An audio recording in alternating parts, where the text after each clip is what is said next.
guys, it's Hunter. Happy New Year, and I hope everyone had a great night. So today, what made my day was that I got up and I had a text from my friend, and it said, hey, I'm not going to make it to the gym. So I normally call her in the morning and try and wake her ass up so she can go to the gym with me. So I tried to do that. She didn't answer.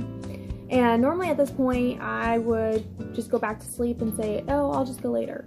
But it was New Year's, and I was like, let's just not start the New Year's like that. Plus, I didn't know how many people were going to be at the gym anyway. So went to the gym, killed it, had a great glute and ham workout. And, you know, that just really set my day for today. And then, so let's just go ahead and get into what the video is about. And I titled this, How to Get Over Your Shortcomings. I was going to title it, How Our Parents Fuck Us Up, but trying to be like super positive in 2019, and just didn't feel like that was the right message to send for a title. So basically, to get over your shortcomings, you have to realize what they are. I'm gonna explain it like this. So our brain is like a supercomputer, and a computer has microchips in it.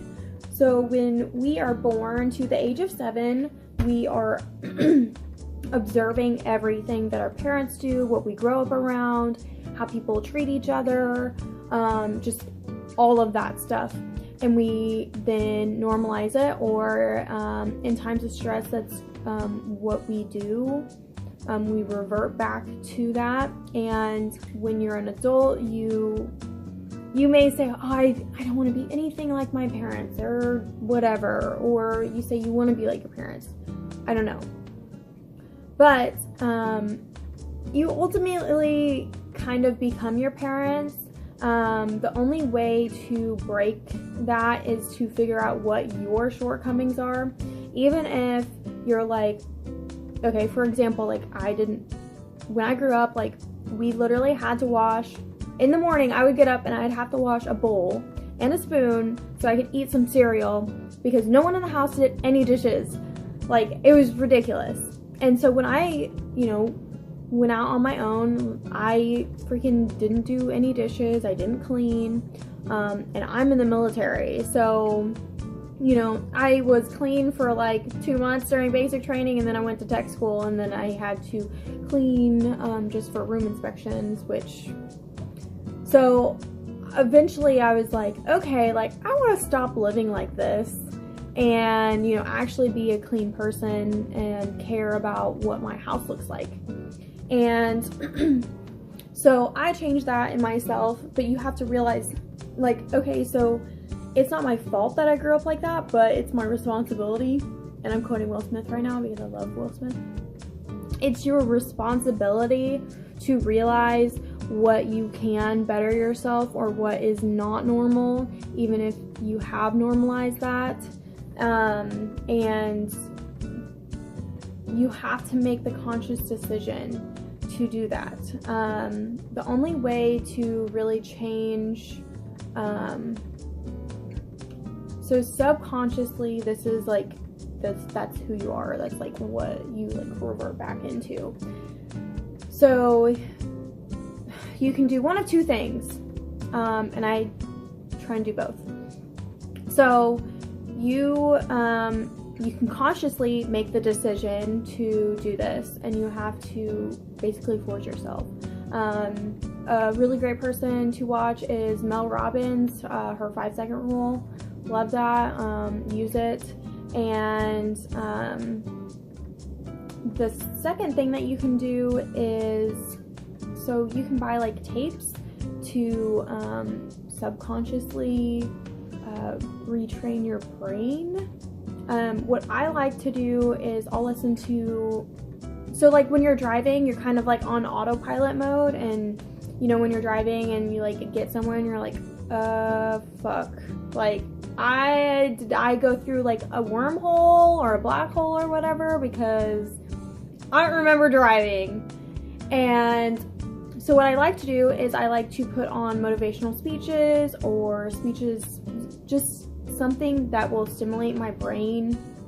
And I do that when I drive or when I'm at the gym, because I'm not really thinking. I'm just focused on what I'm doing at that point in time, and I feel like it's really getting into my subconscious. So you can do those two things to really change your habits and like help your shortcomings. If you don't know what your shortcomings are, ask someone, because they will tell you. Don't ask like a super depressing person or whatever, because yeah. Also, another thing that you can do to get over your shortcomings, look at the people that you are hanging out with. If you really want to change, if you really want to be better, look around at who you talk to all the time, who you hang out with, and look at their habits and see what people would deem as bad habits, because who you hang out with, who you talk to, is who you are. Like, if there's 4 people just the same, you're the 5th one. So make sure that you're surrounding yourself, like if you have a goal to be successful or be rich, then surround yourself with those people. Because if you surround yourself with people that are losers and aren't doing anything with their lives, or always depressing, or oh blah blah blah, life is down on me, no, don't hang out with them. They're only going to drag you down. So yeah, just be very conscious of what you're doing with your life, and that's basically what I have to tell you to be to change your shortcomings. Figure out what it is, work on it every day, and just fucking do it. Like, just do it. Nike. Alright, thank you for watching. I hope whatever your resolution was, or if you didn't make any resolutions, you just get on your grind and you do your thing and you make 2019 great. Keep a positive attitude. Leave you with this one tidbit. So, sorry. If you think of something, like if you're worried about something, or you're stressed about something, or like some negative comment comes into your head, automatically stop what you're thinking about and think about 3 positive things. Say 3 good things about yourself, and it'll change your attitude. Trust me. Alright, signing off.